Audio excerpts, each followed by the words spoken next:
Oh, hi, I'm Boban. My second day on ESPN. They want me to be on TV, but I can do so much more. Second floor, please. I can be a director. Go, camera 3. It's time for workout. Oh, I always take time before the show to have fun. Go to 4. And I always love to shoot before the show. Opa. Swish.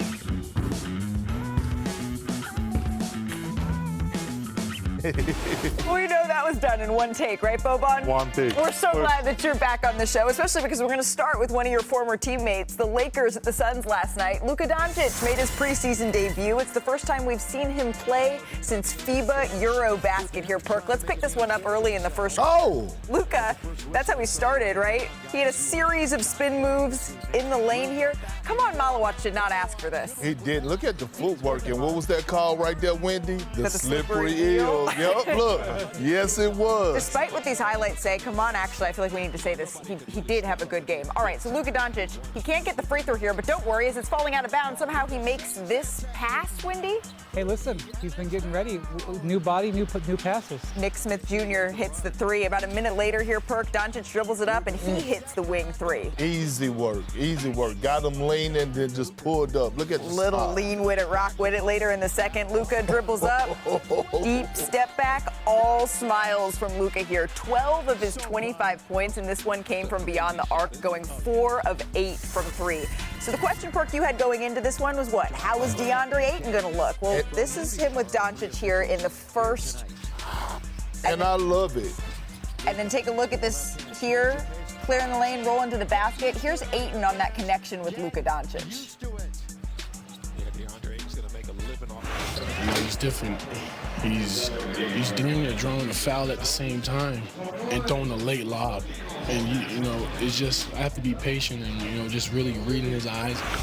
And you said you love it, Perk. I do. And look, DeAndre Ayton did an excellent job all night long of setting good screens like that one, creating a mismatch. Luka draining the three.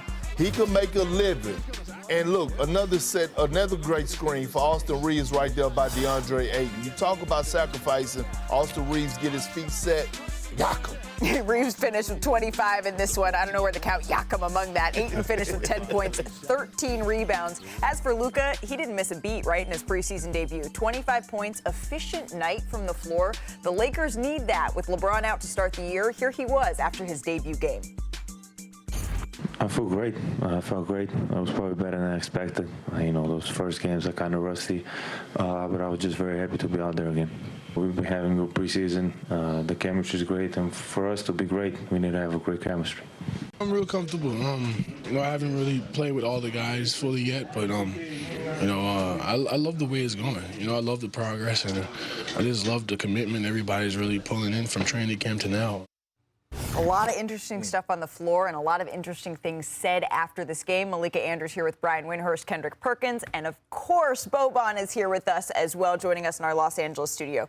We have heard all summer about trimmed-down Luka Doncic, Brian. Now we finally get to see him. What stood out to you? He looked in tremendous rhythm in this game for a guy who hadn't played in all in the preseason. We saw the results of not only his hard work in the offseason, but all the time he put in playing with the Slovenian national team.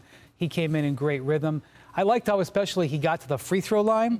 I do think it's incumbent on me to point out that the Suns were just back from China and they basically sat almost all their rotation. Yes. But, okay, it doesn't, you know, it was a real competition game. You know, he looked good. Also, Austin Reaves was terrific in this game. Austin Reaves has had a great preseason, and between the two of them, they got to the free throw line 17 times. And without LeBron, you're going to need to have some more efficiency.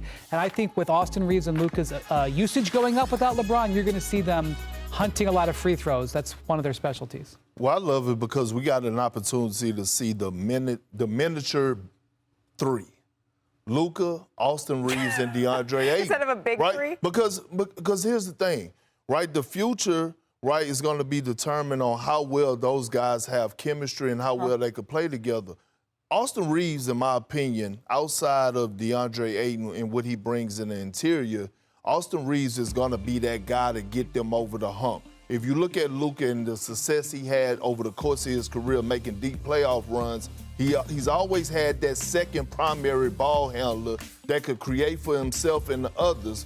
And I'm looking at Austin Reaves to be somewhat of that Kyrie Irving or even that Jalen Brunson, because let's be real, we don't know how many games LeBron James is going to play this regular season, right? He's already started the season off injured. And that's what's concerning. So I'm looking at Austin Reaves to take that leap up from being that third option guy to being that second option guy. Well, and then there's DeAndre Ayton, right? We've been waiting to see how that connection is going to look with Luka Doncic. And that little lob we showed you, it was the only one of the game. That's promising. Boban, you've actually been, though, in Ayton's shoes. You have been that partner for Luka Doncic. What did you learn last night? Yes, I've been that. You know, like, Luka like when somebody sets a screen for him. And this is good because he can basically attack everybody from 1 to 5.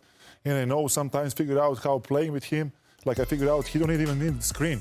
He just like can attack everybody just a little bit. When he get tired, he won't like that better screen, and it's easy to play with him. He'll find you every time. You see how he basically like looking for everything. I don't know how he do that, but this is like so easy for him, and for me, only need to score and make a layup. It feels like this is what the start of the season is going to be. Luka's going to create a lot of open looks. DeAndre Ayton is going to have to get used to having that sort of space, Brian. Luka's going to get his. Other guys are going to get open looks. Those other guys need to make the shots. Yeah, and I was impressed with DeAndre Ayton defensively last night. You can really see he knows that his job is to come in and rebound and make defensive plays.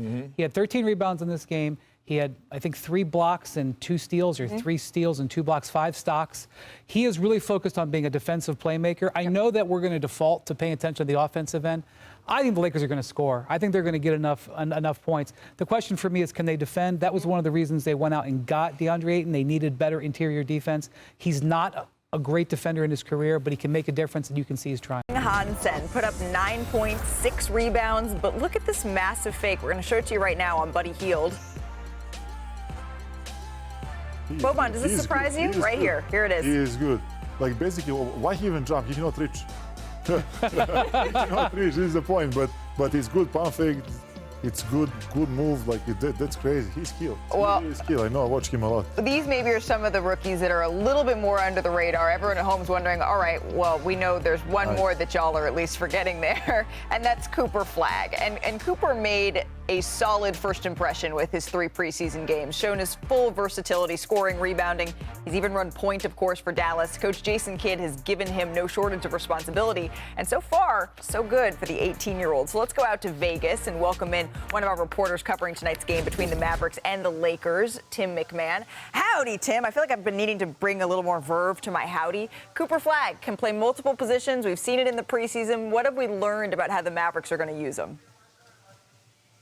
Howdy, Malika. They're treating this like a dress rehearsal, and that means they are going with the super-sized starting lineup. Again, the lineup that we saw Monday night in Utah with Cooper Flagg as point guard, P.J. Washington instead of D'Angelo Russell. Basically, you could say it's 2 forwards and 2 big men, with Anthony Davis playing alongside Derek Lively. They will be big, but Jason Kidd says, hey, we're big, but we're not slow. They was really happy, encouraged by the pace they were able to play with Monday night in Utah. They're able to generate more than 50 threes. This is by far their best defensive lineup. That's the primary reason that they're going to use it. Will there be some growing pains with Cooper Flagg running the point? Probably, but they feel like, again, the pace and pounding the glass, they can make up for a lack of some shooting and creation in that starting 5 with Cooper Flagg at the point. For more on the impression that Cooper has made on the biggest stars in the NBA, you can check out Tim's article. It's up right now on ESPN.com. Tim, adios amigo.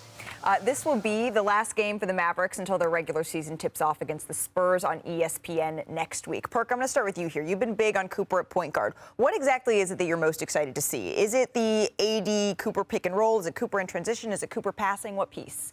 It's more so the chemistry between him and Anthony Davis. I think we're going to see a lot of that. And it's not just the pick and roll, right? It's the passing, the cutting, right? The kick aheads, right? Him driving, finding AD at that dunker spot. Like, he does so much because of his size, and I'm talking about Cooper Flagg.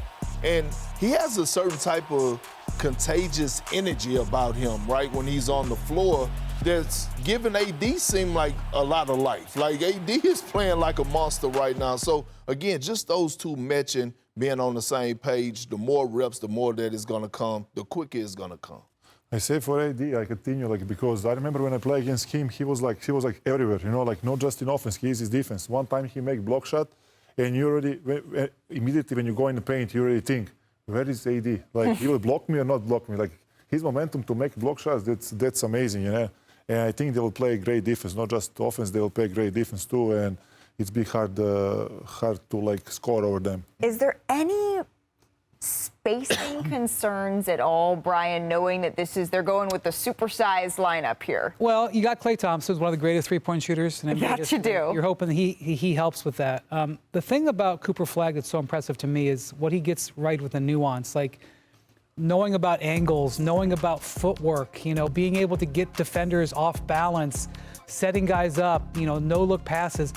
Obviously, he's incredibly physically talented, but it's the little things that he plays like a guy so much more experienced who's got so many more NBA minutes. Man, does he do things impressive on the little scale. Of course, the big scale, but the little things that he already does as an 18-year-old, I really haven't seen anything like it. And we have to realize Jay Kidd is putting a lot on his shoulders for a reason, because it's the things that he's noticing behind the scenes, right? The work that he's putting in, the stand after practice, putting in work, watching film throughout the course of preseason. You gain that trust. It's a reason that Jay Kidd is saying, you know what?